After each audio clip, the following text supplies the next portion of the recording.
আসসালামু আলাইকুম। তাসনিয়া ফ্রেম ব্লগের লেট ব্লগে সবাইকে স্বাগত। কেমন আছেন? আশা করি ভালো আছেন। আমি আল্লাহর রহমতে অনেক ভালো আছি। এই যে নতুন একটা ভিডিও নিয়ে আসলাম আপনাদের সাথে শেয়ার করব বলে, কারণ আপনাদের সাথে শেয়ার না করলে তো ভালো লাগে না, একটু একটু হলেও শেয়ার করতে হয়।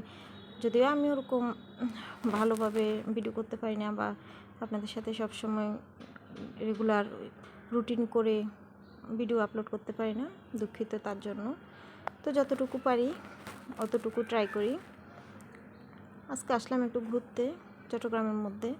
খোলামেলা একটা পরিবেশ সব সময় ভালো লাগে আমার। এই ধরনের খোলা ছাদ, খোলা জায়গায় খেতে বসতে, ঘুরতে আমার খুবই পছন্দ। আপনাদের কার কার এই ধরনের পরিবেশ পছন্দ অবশ্যই জানাবেন, কারণ সবসময় তো বদ্ধ করে থাকি, কোনো রেস্টুরেন্ট তাও বদ্ধ, এসব আর ভালো লাগে না। সবসময় আমার একটু খোলামেলা বাতাস, এরকম পরিবেশই ভালো লাগে। তো এই ধরনের পরিবেশের মধ্যে, চট্টগ্রামের মধ্যে আমার কাছে বেস্ট পরিবেশ মনে হয় যে চট্টগ্রাম বিপ্লব উদ্যান, ষোলো শহর। তো সেখানে আমার বাসা থেকে যদিও কাছে, তেমন একটা যাওয়া হয় না সত্যি, যেটা আসলে সময় ওঠে না। জীবনের ব্যস্ততার ভিড়ে এত বেশি ব্যস্ত থাকি আমরা আসলে সবাই, পরিবার পরিজন, বাচ্চা কাচ্চা, আত্মীয় স্বজন, বিভিন্ন সামাজিক কর্মকাণ্ডের সাথে এক এক সময় এক একটা সমস্যার কারণে আসলে ওই ধরনের ঘোরাফেরা এখন আর হয়ে ওঠে না। একসময় অনেক ঘুরতাম, এই জন্য মাঝে মাঝে বাচ্চাদেরকে সময় দিতে হয়। তো বিপ্লব উদ্যানে নিয়ে গেছিলাম সবাই মিলে ঘুরতে। পিচ্ছিটাও আমাদের সাথে গেছিলো, ঘুমাইছে মাশাল্লাহ, যদিও ডিস্টার্ব করে নাই, বাসায় এসে একটু কান্নাকাটি করছে। ভালোই ছিল, বাহিরে ঘুরতে ওরও পছন্দ, এটা বোঝা গেল। বাইরে এসে খুব মুক্ত বাতাস নিচ্ছে এই আর কি। তো টুকিটাকি খাওয়া দাওয়া করলাম। খাওয়া দাওয়ার কথা আর কি বলবো ভাই, বাংলাদেশের খাওয়া দাওয়া আমাদের পেটে তো আল্লাহর রহমতে সবই সহজেই, যা খাই ভালো হোক খারাপ হোক। আমি খাবার নিয়ে আর বেশি কি রিভিউ দেব, যারা এখানে আসেন মোটামুটি সবারই জানা।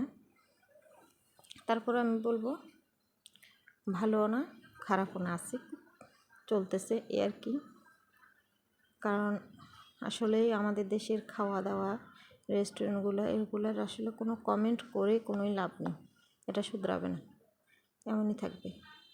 আর এই জায়গাটা দেখছেন, এখানে বিশেষ করে ইয়াং জেনারেশনের ফলাফাইনের আড্ডাটা একটু বেশি দেখলাম, যে ওই ধরনের অ্যাডাল্ট, একেবারেই বৃদ্ধ, ওই ধরনের খুবই কম চোখে পড়ে এখানে। সবসময় ইয়াং জেনারেশনের একটা জমজমাট আড্ডা থাকে।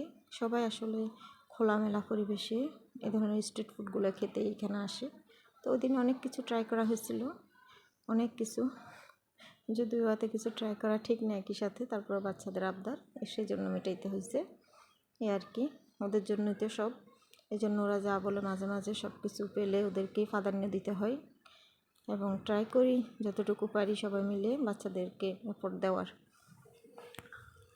এই বুড়িটার জন্যই আসা, সেদিন অনেক মিস করতেছিল বাবাকে, বাইরে আসবে, বাইরে খাবে।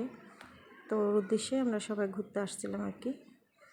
এখানে এসে সে খুব খুশি, আমি রিভিউ দিতে বলতেছিলাম আর হাসতেছে, লজ্জা পাইতেছে। সে একটা লজ্জাবতী মেয়ে।